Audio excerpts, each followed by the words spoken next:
Peuple professionnel du Grand Sahel d'Afrique, bonjour à vous. Aujourd'hui, j'ai fait le choix de faire ce direct que je vous exhorte à partager au maximum. Le partage de ce direct est un impératif parce que ça va tout dévoiler. Il y a des petits bandits qui se prennent pour le Dieu, qui se prennent pour le centre du monde, qui pensent qu'ils sont tellement arrivés qu'ils peuvent flouer l'ensemble de l'humanité et de façon impunie continuer leur comportement de délinquants sans aucune conséquence. Et parmi ces délinquants, il y a Alassane Dramane Ouattara de la Côte d'Ivoire et sa suite. Des gens qui ne supportent aucune contradiction et qui pensent qu'ils sont tellement arrivés qu'ils peuvent taire toute voix discordante. J'ai été quelqu'un de très conciliant. Pour ceux qui m'ont suivi depuis le début jusqu'à aujourd'hui, ils le savent très bien. Je ne me mêlais pas des problèmes de la Côte d'Ivoire. Je ne parlais même pas de France, ça m'a coûté beaucoup d'abonnés. Parce que pour moi, la priorité, c'est de défendre nos intérêts, c'est de promouvoir notre système de leadership. Mais quand le banditisme médiatique de la presse française avait commencé à mon encontre, je ne pouvais pas rester silencieux, non. Il fallait que je me défende et montrer toute la perfidie de ces gens, qu'ils étaient prêts à tout pour sacrifier tous ceux qui peuvent être entendus et compris par nos peuples. Parce que pour eux, nous ne sommes pas dignes d'être entendus et compris. Je parlais pas de la Côte d'Ivoire jusqu'à ce que la Côte d'Ivoire rentre dans un jeu perfide. Le régime ivoirien, pas le peuple ivoirien, ni le pays ivoirien, non. Le régime ivoirien rentre dans un jeu perfide contre ma personne. Mais je ne suis pas le type de personne qu'on intimide. Celui qui pense que m'intimider pourra m'amener à m'auto-censurer, il se trompe, il se fout un doigt là où il ne doit pas. Pas dans l'œil, là-bas, au fond, vous voyez mon regard. Il n'y a personne sur cette planète Terre qui peut m'intimider et m'amener à m'auto-censurer. Je fais cette sortie pour encore reclarifier beaucoup de choses. Parce que j'ai eu à vous dire des choses, mais je n'ai pas tout dit. Par souci de réserve. Mais par moment, il faut sortir certaines choses pour pouvoir clarifier les choses. Joël Touré, un petit délinquant, à la sorte de Ténébrama Ouattara, qui est le petit frère d'Alassane Dramane Ouattara, de surcroît ministre de la Défense de Côte d'Ivoire, cette farfelue de Joël Touré est sorti pour annoncer clairement que Ibrahima Maïga est un vrai danger pour la Côte d'Ivoire. Il est un poison qui doit être rapidement mis hors d'état de nuire. Mais c'est grave. Mettre état de nuire, ça signifie quoi? M'assassiner? Ou bien me faire quoi? Qu'est-ce qu'il compte me faire? Et plus loin dans sa même publication, qu'est-ce qu'il insinue? Il dit que je suis un ancien repris de justice du Burkina. Moi, je le mets au défi et quiconque d'apporter un casier judiciaire de moi du Burkina où j'ai été condamné pour un quelconque acte. Ce n'est jamais arrivé. De toute mon existence, mon casier judiciaire est resté vierge. Tant au Burkina qu'en Amérique. Aux États-Unis où je suis actuellement, j'ai jamais reçu même une contravention de police pour excès de vitesse de toute mon existence. C'est ce qui me rend profond. C'est pas pour me justifier, mais il faut remettre ces bandits-là à leur place. Ceux qui sont au service du criminel Alassane Dramane Ouattara, il faut les remettre à leur place à un certain moment. Pour que les gens se réveillent, pour que les gens comprennent toute leur perfidie. Au-delà de ça, il dit que j'ai déclaré publiquement avoir renoncé à ma nationalité burkinabé, mais on ne renonce pas à sa nationalité burkinabé en le déclarant publiquement, non. Il y a des procédures à suivre. Sortez-moi une note ou une de mes correspondances que j'ai envoyées au ministère des Affaires étrangères pour renoncer à ma nationalité burkinabé. Et s'il y a quelqu'un qui a renoncé à la nationalité burkinabé, c'est Alassane Dramane Ouattara. Il est venu ici aux États-Unis étudier en tant que burkinabé. Il a eu une bourse burkinabé. Il s'est marié en tant que burkinabé. Il a fait toute sa vie en tant que burkinabé pour enfin renié le Burkina pour aller rester en Côte d'Ivoire. S'il y a quelqu'un qui a renié ses origines, c'est bien ce traître-là. On continue. Si c'est le contraire aussi qu'il vient le dire. En fait, si Alassane est chaud, s'il veut porter plainte contre moi devant une juridiction américaine, moi je serais volontiers prêt à payer ses frais de justice. Ainsi que le déplacement de ses avocats, je vais le faire. Je vais le payer. S'il a vraiment quelque chose à me reprocher. On continue. Il n'est reconnu à Ibrahima Maïga aucun métier qu'il exerçait, tant au Burkina Faso qu'aux États-Unis pour gagner sa vie, à part le chantage politique et militaire. Joël, tu es vraiment un idiot. Tu étais un idiot de la basse classe. Avant que je ne vienne aux États-Unis d'Amérique, je vais te dire quelque chose. Ibrahima Maïga a été commerçant. Il a eu des boutiques sur différents sites. J'ai été fournisseur de la mine de Sakane, entre-temps, même si ça n'a pas beaucoup duré. Au-delà de ça, j'ai été journaliste, avec mon propre organe de presse au Burkina, dont j'étais le directeur de publication, le journal Sahel Info, pour ton information. Ici aux États-Unis, en dehors des petits boulots, j'ai travaillé pour l'administration fédérale des États-Unis. J'ai travaillé en plus des postes et télécommunications où j'ai servi pendant un bon bout de temps. J'ai travaillé au Trésor public des États-Unis d'Amérique. Je le dis à très haute voix. Même si pour des raisons sécuritaires et des raisons stratégiques, pour des gens comme vous, je vais venir à ça. J'ai décidé d'arrêter et de me lancer dans l'entrepreneuriat dans d'autres pays d'Afrique. Je ne vais pas vous donner des détails pour vous donner des pistes sur mes activités. Parce que vous n'êtes personne en fait. Vous n'êtes rien. Vous êtes juste des mendiants, à la sorte d'un bandit, un délinquant qui a déclaré la guerre à un pays pour pouvoir être candidat à des élections. Poursuivons maintenant. Il dit qu'au Burkina Faso, le sieur Ibrahima Maïga est poursuivi par la justice. C'est un comédien, lui. La justice burkinabé ne m'a jamais poursuivi. Pourquoi? Parce que quand Damiba voulait avoir moi ma peau, il est passé sous la couverture de la justice pour dire que moi j'avais diffusé des éléments de preuve, de dossiers en instruction auprès de la justice. C'était l'affaire des hélicoptères civils. Mais ça, c'était loin d'être un crime. Au contraire, c'était de l'alerte que je lançais. Parce que Roch-Marc Christian Kaboré avait fait lancer et commandé des hélicoptères civils pour l'armée du Burkina. Si ça c'est un crime, ça c'est grave. Le fait que j'ai dénoncé, le fait que j'ai eu accès à des éléments dont des juges se sentaient gênés par ça, m'ont transmis, j'ai analysé, fait mes enquêtes, évalué et publié. Si ça c'est un crime, c'est que vous ne savez même pas ce que c'est que le journalisme. C'est extrêmement grave. On dépasse à ce niveau. Il dit pour échapper à son arrestation en 2002, il a dû fuir le Burkina Faso avec l'aide du lieutenant-colonel Paul Aïdem. Mais la justice ne m'en voulait même pas. Au contraire, c'est Damiba qui voulait m'assassiner. Il a voulu utiliser cette justice pour pouvoir m'atteindre. Ce qui n'a pas du tout marché. Et comment est-ce que lui, Damiba, qui voulait m'assassiner, qui n'a pas pu m'atteindre, va m'aider à quitter le Burkina? Il n'a jamais su comment j'ai quitté le Burkina.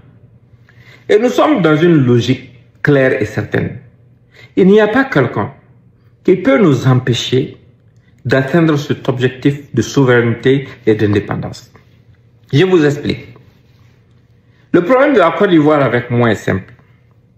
Le régime ivoirien estime que sa mission que la France lui a confiée, bon, je ne vous ai pas dit cette partie, la France a confié une mission à Alassane Dramane Ouattara qui consiste à faire chuter l'AES en faisant tomber au moins l'un des régimes. Et ils ont estimé que le régime burkinabé est le plus facile à faire tomber. Maintenant, ils ont eu plusieurs tentatives. À toutes les tentatives, ils ont estimé que je suis l'un des grands obstacles au succès de leur projet. Donc, il faut d'une façon ou d'une autre trouver des voies et moyens pour moi me faire taire éternellement pour faire aboutir leurs objectifs. Parce que d'abord, en septembre 2023, un peu avant le coup d'État qu'ils voulaient planifier avec l'ex-DGA de l'ANR, les Evra Somda, les Keïta et autres, qu'est-ce qu'ils ont fait? Les renseignements ivoiriens ont monté un dossier contre moi. Je ne parlais même pas de la Côte d'Ivoire à l'époque. qu'ils ont envoyé à l'administration américaine, soit disant que je travaillais pour Wagner et que j'étais exclusivement à la solde de Wagner et que j'étais un danger qu'il fallait éliminer. Ça n'a pas pris. Et qu'est-ce qu'ils ont fait après ça? Ils m'ont envoyé le frère d'un des généraux de Alassane Dramane Ouattara en Côte d'Ivoire qui me contacte subitement pour dire qu'il vient aux États-Unis et qu'il avait besoin de me voir. Mais j'ai vu le piège, je l'ai décelé très rapidement. Parce qu'ils avaient deux plans sur la table. Soit ils poussaient les Américains à me faire arrêter, parce que pour eux, je ne suis pas suffisamment américain, mais c'est là où ils se trompent. Je ne vais pas rentrer dans les détails. Ou ils envoyaient quelqu'un qui prenait le risque de me faire empoisonner pour que je meure, comme ce qu'ils ont fait à d'autres activistes ivoiriens. Tous les deux plans ont échoué. Je ne parlais pas de la Côte d'Ivoire à l'époque, même pas un peu, parce que j'étais dans une position de conciliation, même vis-à-vis de la France. J'ai perdu des abonnés, comme je l'ai dit, à cause de cette France. Parce que je disais aux gens, soyez calmes. Il faut faire comprendre aux gens nos frustrations de façon humble et les amener à corriger, à rectifier les tirs. Maintenant, en fait, apparemment, ces gens sont vraiment des délinquants. Mais aujourd'hui, je vais leur faire preuve d'une délinquance sans limite. Ils disent que je suis mauvais, que je suis un danger pour la Côte d'Ivoire. Moi, je suis devenu un danger pour la Côte d'Ivoire depuis quand? On commence d'abord par Newton Ahmed Bahri. Et moi, je vais d'abord avec WhatsApp directement. Avec WhatsApp, sans aucune modification pour qu'ils ne disent pas que c'est des montages. Je suis là sur des conversations WhatsApp avec Newton Ahmed Bahri. Vous regardez là. Ça, c'est lui.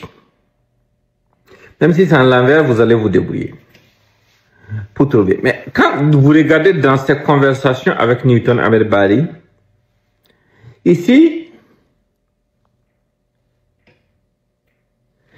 les messages que je vous ai montrés. Ici, par exemple, là où il dit, lisez attentivement.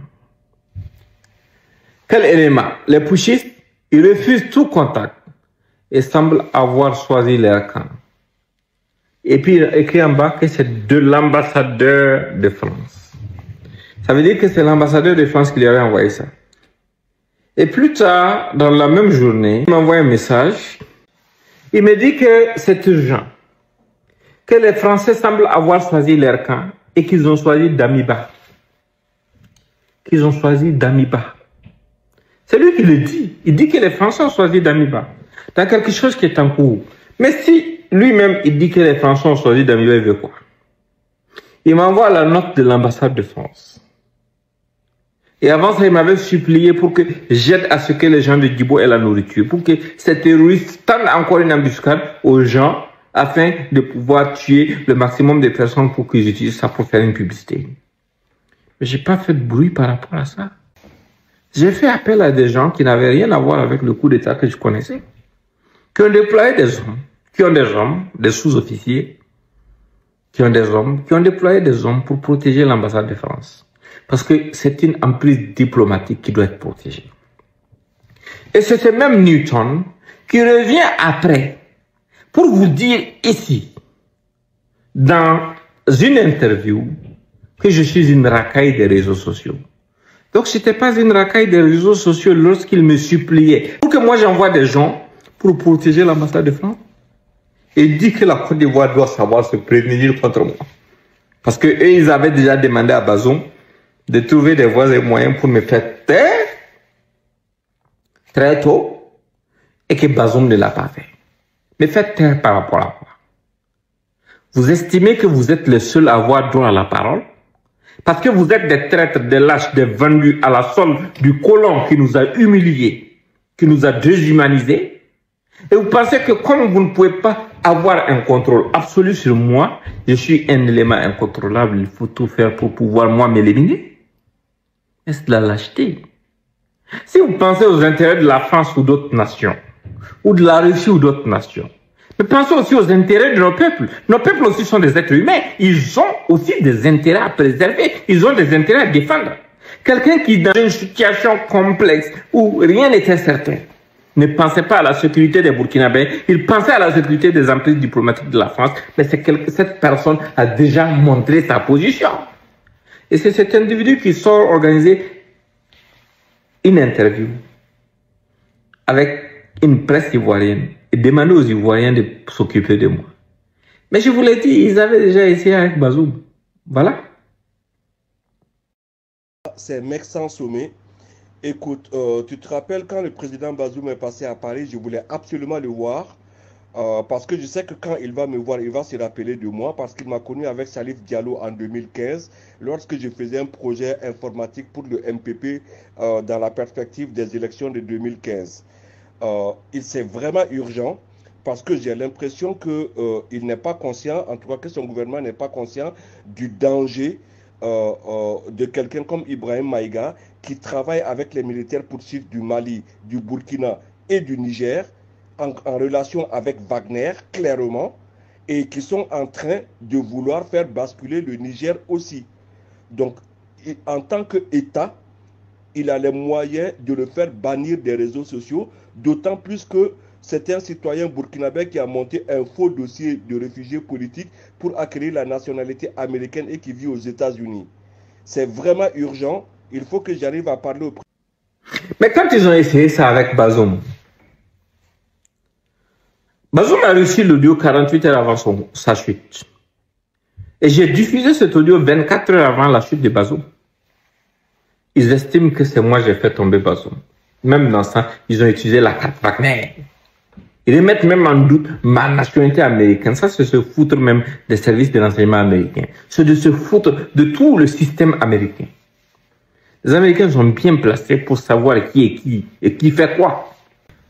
Je suis américain, mais je ne suis pas tombé du ciel pour que je puisse immigrer, devenir américain là. J'ai d'abord été burkinabé, je suis né quelque part, je suis né à Seba. Ayant vu que tout ça ne porte pas de fruits, maintenant c'est ma nationalité burkinabé qui va le mettre en doute. D'accord, continuez dans votre xénophobie. Vous perdez votre temps. Moi, mon village n'a jamais déménagé, c'est Falaguntu, dont mon père a été chef. Son père a été chef. Le père de son père a été chef de Falaguntu jusqu'à mon arrière-arrière-grand-père. Ça n'a jamais déménagé. Soit ça fait partie du Burkina ou ça ne fait pas partie du Burkina. Il n'y a aucun doute sur moi, ma nationalité. Et ma nationalité, c'est quoi? Ma nationalité, c'est le Sahel. Mon amour inconditionnel pour le Niger et le Mali, personne ne peut me l'enlever. Mon amour pour le Tchad, personne ne peut enlever ça. Mon amour pour le Togo, personne ne peut enlever ça. Parce que ces frontières arbitraires que vos bandicons de dirigeants, vos bandicons de chefs qui vous financent, qui sont les colons là, ont instauré, ne peut pas nous diviser en tant que peuple. Personne ne peut m'empêcher d'être chez moi à Sogodé. Personne. Personne ne peut m'empêcher d'être chez moi à Parakou au nord du Bénin. Absolument personne. Personne ne peut m'empêcher d'être chez moi dans les Armaganda, ou dans le Goro, ou dans toute la région de Tilabéry, ou bien à Maradi. Non, il n'y en a pas. Personne ne peut m'empêcher d'être chez moi à Koukia, ou dans tout le gourmand malien, à Gao, Tombouctou et autres. C'est chez moi. C'est chez moi. Parce que ces frontières, nous avons découvert le piège depuis très longtemps. Ça visait à nous diviser, nous subdiviser. Aujourd'hui, si des Français vont venir te financer pour dire que non, il faut que vous, les peuples, vous ayez un État. Mais c'est eux qui ont tracé les frontières. Ils pouvaient utiliser des zones là où il y a exclusivement des peuples pour créer un État peuple. S'ils viennent vous dire, vous les Sonraï là, vous devez vous révolter, mais ils pouvaient utiliser une partie de l'extrême nord du Burkina, une partie du Mali, une partie du Niger pour créer un État exclusivement Songo, mais ils ne l'ont pas fait. Ils pouvaient créer un État exclusivement Hausa en utilisant une partie du Nigeria, une partie du Niger, mais ils ne l'ont pas fait. Ils pouvaient créer un État exclusivement Touareg en utilisant une partie du Niger, une partie de la Libye, de l'Algérie et du Mali, mais ils ne l'ont pas fait. Mais ce sont eux qui vont venir demain vous exploiter pour vous faire croire que non, en fait, vous méritez mieux que ce que vous avez. Mais parce qu'ils ont créé ces États dans le souci de nous diviser, de nous subdiviser. Ils pouvaient créer un État Bambara en utilisant une partie de la Côte d'Ivoire, une partie du Burkina, une partie du Mali. Ils pouvaient créer un État purement peul, avec une partie de la Guinée, une partie du Sénégal, et une partie du Mali, une partie du Burkina. Mais ils ne l'ont pas fait. Pourquoi? Parce qu'ils se sont dit qu'il faut qu'on nous mette ensemble pour susciter des divisions plus tard. Et c'est pour cette raison que même le terrorisme qu'on nous présente comme djihadisme vient sous un angle ethnique. Et ceux qui défendent ça le font sous cet angle-là, pour qu'on se perde. Comme si nous ne sommes pas en mesure de réfléchir. Maintenant, on revient à notre régime ivoirien. Ce régime ivoirien, ce régime de bandits, essaie de moi me dissuader. Essaie de m'amener à m'auto-censurer. Essaie de créer des situations de chaos, de telle sorte que moi-même je ne me trouve plus.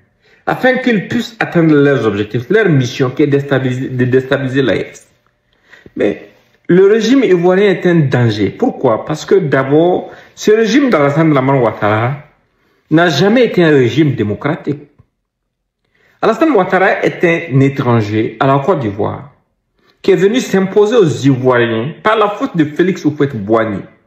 Et c'est Alassane Ouattara qui est à l'origine de toutes les souffrances des peuples étrangers en Côte d'Ivoire à travers l'instauration de la carte de séjour quand il est devenu Premier ministre, soi-disant des taxes, pour prélever des taxes pour le bénéfice du budget ivoirien. C'est cet Alassane Ouattara qui est à l'origine de la souffrance des populations étrangères en Côte d'Ivoire en important une rébellion qu'il a imposée au peuple ivoirien juste pour pouvoir être candidat. C'est Alassane Ouattara qui applaudit un coup d'État militaire, disant que ce n'était pas un coup d'État, c'était une révolution applaudie par l'ensemble du peuple ivoirien. Ce n'est pas un coup d'État, affirme alors Ouattara, c'est une révolution soutenue par tous les Ivoiriens. Il a renié même plus tard ce coup d'État. J'ai annoncé dès le départ que j'étais contre les coups d'État. Il se prend pour qui? Le monde a changé et le monde évolue. Si Alassane est toujours à un niveau où il pense que la France est maîtresse de l'Afrique et que cette France peut dicter notre destin, c'est qu'il se trompe d'époque, comme le président Tchadien l'a dit. Concernant Macron. Je voudrais exprimer mon indignation vis-à-vis des propos tenus récemment par le président Macron qui frise les mépris envers l'Afrique et les Africains.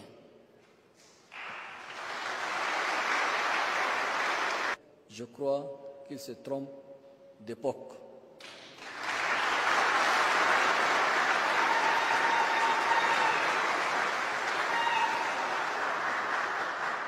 En ce qui concerne le Tchad, la décision de mettre fin à l'accord de coopération militaire avec la France est entièrement une décision souveraine du Tchad. Cela ne souffre d'aucune ambiguïté. Il se trompe d'époque. Nous sommes à une autre époque. Nous sommes à une époque d'insoumission, où les gens cherchent le meilleur. Et Alassane Ouattara qui peut construire des ponts à des Ivoiriens, mais qui n'est pas à mesure de bâtir des industries, des usines, pour que le cacao et le café ivoiriens soient transformés sur place pour le bonheur des producteurs. Il est qui pour la Côte d'Ivoire? Qu'Alassane nous dise s'il est un ex-rebelle ou pas. Qu'il nous dise qui a financé la rébellion, qui a endeuillé les familles ivoiriennes. Il a fait emprisonner son adversaire politique qui est Laurent Gbagbo, à La Haye, aux Pays-Bas, au niveau de la Cour pénale internationale. Mais, et son adversaire, Gbagbo, a été reconnu non coupable. Mais si Gbagbo n'est pas coupable, qui est coupable de ces crimes alors? Alors si Gbagbo n'est pas coupable, c'est qui le coupable? Il dit qu'il n'a rien à voir avec la soi-disant rébellion qui a endeuillé le peuple ivoirien. Mais je vais vous dire, ces petits bandits de Alassane Dramane Ouattara, qui pensent utiliser des petits mercenaires de la plume pour m'atteindre, ils se trompent de personne. Moi, je ne vais même pas rentrer dans des détails pour conseiller qui que ce soit. Je ne suis pas une personne, non. Je suis la voix d'un peuple. Et vous pensez que quelque chose va m'arriver demain et que les peuples de l'AES vont vous laisser? Oh, vous n'avez même pas compris d'abord. Mais je reviens. Quand le coup d'État contre Damiba est arrivé, qui m'a appelé? Zakaria Kone. Il m'avait d'abord envoyé des messages et il m'a appelé après. Le colonel-major Zakaria Kone est un chef rebelle au service d'Alassane Dramane Ouattara. Il m'a appelé le jour du coup d'État contre Damiba. Il m'a dit, bon, ceux qui viennent au pouvoir, on peut les aider. Mais on a deux conditions. La première condition est qu'ils soutiennent la France. La deuxième condition est qu'ils ne laissent jamais se remettre pied au Burkina Faso. J'ai dit, mais Zakaria, tu parles de quoi? On se connaît très bien, il y a longtemps. Mais tu parles de quoi? Surtout la partie concernant Soro et la partie concernant la France. Les décisions des États, c'est souverain. Moi, je ne suis pas du pouvoir. Je ne peux pas décider. Et concernant Soro, ça m'étonne de ta part, parce que si toi, tu me parles, c'est par Soro que je t'ai connu. Toi, c'est qui? Et il était avec Alassane Dramane Ouattara quand il m'a passé cet appel. Regardez les appels après ça. Après ça, Zakaria Koné a essayé de m'appeler combien de fois? Regardez les dates. J'ai jamais pris. Parce que je suis quelqu'un, je ne suis pas hypocrite. Et bon, pour même être beaucoup plus honnête, je clique sur le nom pour que vous puissiez voir. Même si c'est à l'envers, vous pouvez trouver la formule pour savoir. Et vous allez chercher pour savoir si c'est lui ou pas. Parce que je ne vais même pas rentrer dans le faux, c'est sur mon deuxième téléphone. Je ne rentre même pas dans quoi que ce soit pour que quelqu'un dise demain que c'était un montage. Mais après ça, il m'a appelé jusqu'au 4 octobre. Le dernier appel qui manquait que j'ai reçu de lui était à 10h11 le 4 octobre 2022. Damiba était déjà parti. Je ne peux pas être un faux type. Donc quand ces gens-là me suppliaient, Zakaria Koné est comme un fils pour Alassane Ouattara. Quand ils me suppliaient là, moi j'étais quoi? J'étais pas un vagabond, j'étais pas un danger. J'ai jamais été contre la République de Côte d'Ivoire et j'ai toujours estimé que une instabilité en Côte d'Ivoire est un danger pour toute la sous-région. Je l'ai toujours dit, je l'ai toujours réaffirmé. Mais Alassane Ouattara est rentré dans un banditisme incroyable que beaucoup d'Ivoiriens ne peuvent pas comprendre. Quand Wassim Nasser sort pour vous dire que les terroristes ont commencé des recrutements en Côte d'Ivoire et qu'ils s'évitent avec les forces armées ivoiriennes là. Le nord, Côte d'Ivoire, Burkina Faso, c'est il s'évite. Donc on sait que les djihadistes recrutent des Ivoiriens dans leur rang, peut-être pour les renvoyer chez eux. On ne sait pas encore comment ça va s'articuler. On sait qu'ils vont parfois faire leurs courses en Côte d'Ivoire, de l'autre côté de la frontière. Mais les forces armées et les djihadistes s'évitent dans cette zone-là pour le moment. Vous pensez que ça signifie quoi? Ça signifie en quelque sorte qu'Alassane Ouattara, pour lui, c'est le fait de se sentir indispensable pour les Ivoiriens qui compte. Il permet aux terroristes de faire des recrutements en Côte d'Ivoire. Il instruit aux forces armées de ne pas les affronter parce qu'il a une paix fragile, un deal signé avec eux. Pendant que ces terroristes assassinent des gens au sein de l'AES ou au sein d'autres pays de la CEDEAO comme le Bénin. Ces pays qui refusent de voir clair. Alassane le fait pourquoi? Il le fait pour que demain, quand il ne sera pas au pouvoir, et que les terroristes vont mettre en action les gens qu'ils ont déjà recrutés, les gens vont regretter lui son absence pour dire que si Alassane était là, ça n'allait pas arriver. Mais c'est un écran de fumée. C'est un mirage. C'est un deal insensé qui n'a aucun avenir. Alassane est énervé, surtout son petit frère, Tené Brahma Ouattara, qui pensent qu'ils sont le centre du monde, les Ouattara. Mais vous n'êtes pas Dieu. Vous n'êtes personne, en fait. Je ne suis pas Bagouin. Je ne suis pas Soro aussi. Moi, là où je suis votre terminus. Vous ne pouvez absolument rien me faire. Je le dis à haute voix depuis le confort de ma maison. Vous ne pouvez absolument rien me faire. Dans votre banditisme, vous avez inventé toutes sortes de manipulations, toutes sortes de superstitions contre moi, afin de pouvoir m'atteindre. Mais ça a porté quel fruit? Vous avez joué la carte Wagner. Quand ça n'a pas marché, qu'est-ce que vous avez fait? Ils sont sortis avec des publications de Jeune Afrique, disant qu'il y a un réseau au Burkina qui s'appelle les BIRC, qui s'appelle à s'en prendre aux familles de ceux qui sont opposés au pouvoir. Mais quand vous regardez, vous voyez que c'est de la pure manipulation. Moi, j'ai fait une vidéo claire dans laquelle j'ai demandé aux familles de ceux qui font la communication des terroristes de les appeler dans les rangs. Mais ça, c'est où est l'appel à s'en prendre aux familles de ceux qui sont opposés au régime. Ou bien vous reconnaissez que ceux qui sont opposés au régime font la communication du terrorisme. Au-delà de ça, c'est Alassane Ouattara a recueilli chez lui, dans le silence absolu, tous ceux qui veulent déstabiliser le Burkina. Ceux qui font la communication des terroristes, parmi lesquels le nommé Abou Saïd et Naïm Touré, qui est un terroriste reconnu, qui fait semblant, qui se cache derrière un voile, un masque d'activiste pour faire la communication des terroristes. Des gens qui s'entendaient avec moi hier, quand pour eux je faisais les affaires, et qui aujourd'hui sont contre moi parce que j'ai fait l'affaire du Burkina. C'est de la lâcheté. C'est de la traîtrise. Et après ça, qu'est-ce qu'ils ont essayé de faire? Ils ont essayé de faire comprendre au monde entier qu'en fait, lorsque Force 1 de Jeune Afrique disait que Alassane Ouattara avait affirmé qu'il n'était redevable à personne à part la France, mais ils sont sortis, cette même presse est sortie pour essayer de vous faire croire que ça venait de pays de l'AES. Mais quand je les ai laissés finir de mentir, j'ai sorti l'original de la publication. Voilà ce que l'original montre. Ça émane de Naïm Touré, alias Abou Saïd, qui vit en Côte d'Ivoire sous la protection du régime ivoirien depuis des années. L'original émane de lui. Automatiquement, ils ont tué ça, ils ont vaqué à d'autres occupations. Quand ça s'est passé, est arrivée l'affaire des Libanais en Côte d'Ivoire.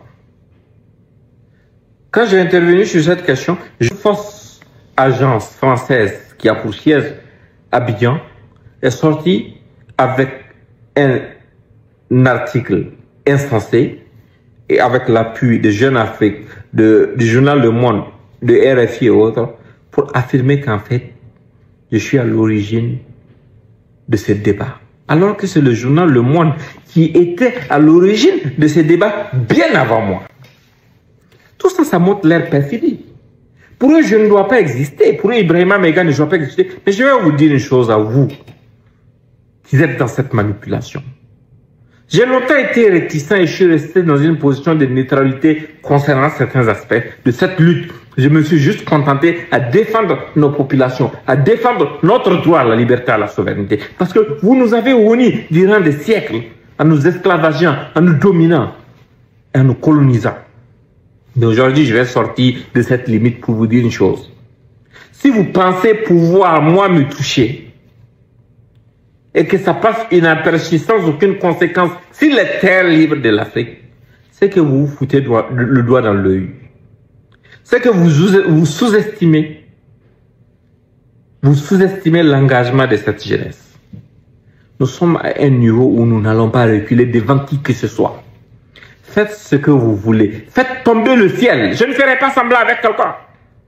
Vous pensez que la liberté, elle est seulement normale pour les Blancs? Macron, le raciste, un bandit qui a montré son racisme à plus d'un niveau, en envoyant même des avocats et une activiste noire américaine, juste parce qu'elle est noire, et qui laisse d'autres activistes qui le critiquent et qui parlent de lui, même en France.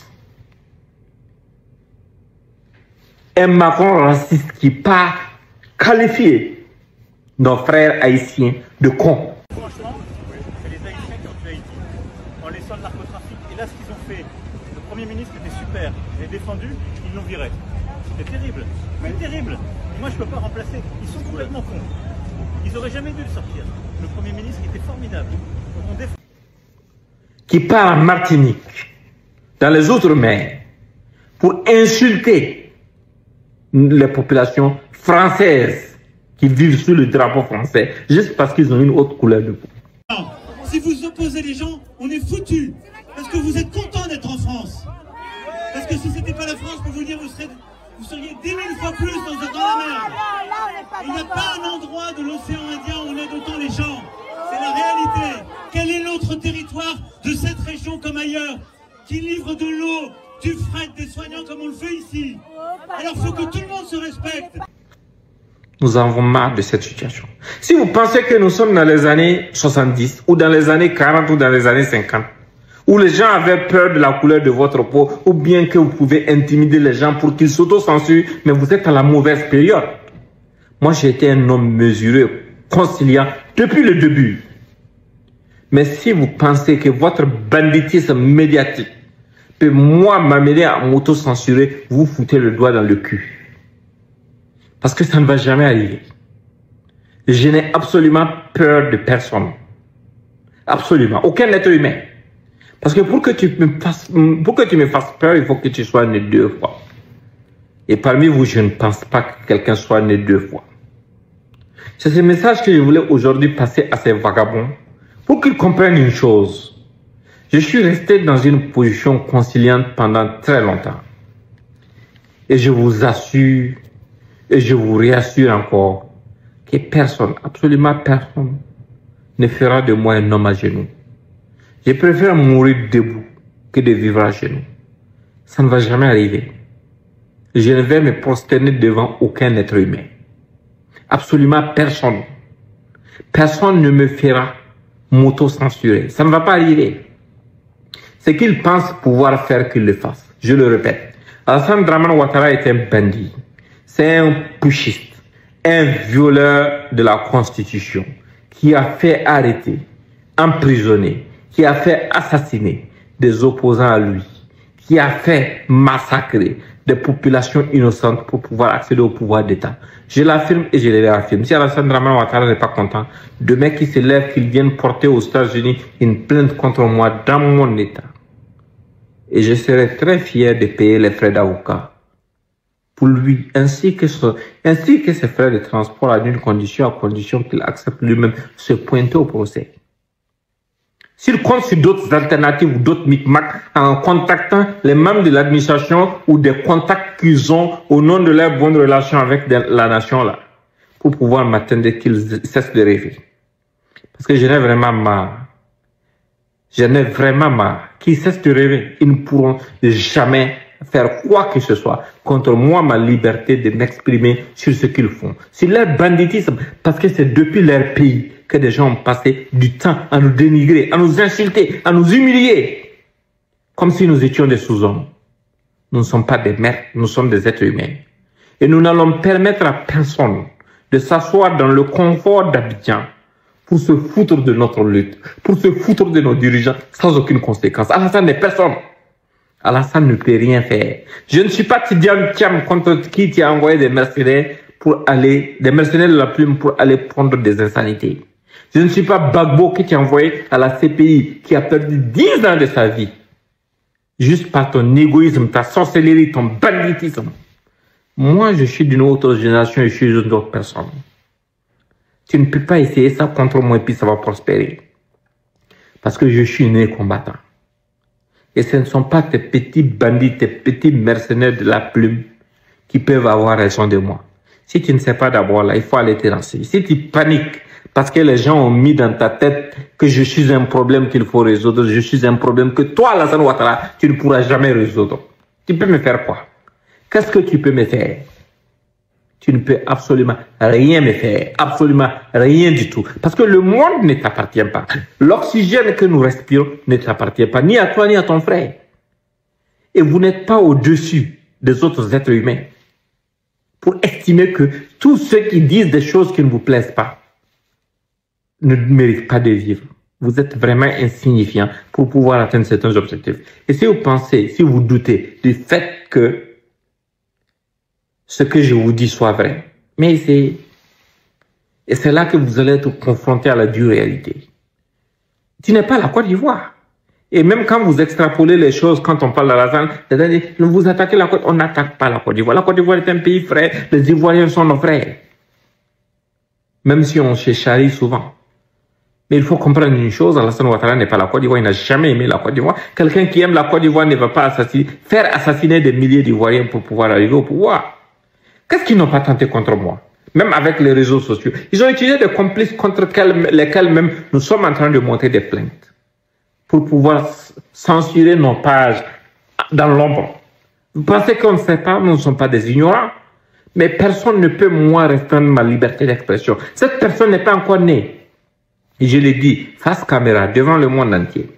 Si tu n'es pas content, tu pars, tu lapes du sel, tu bois beaucoup d'eau et tu te balades dans le désert. C'est le rôle des dromadaires. Merci, portez-vous bien et bonne journée. Veuillez tout simplement vous abonner et activer la cloche de notification pour ne rien rater. Retrouvez Africa sur YouTube, Facebook, TikTok.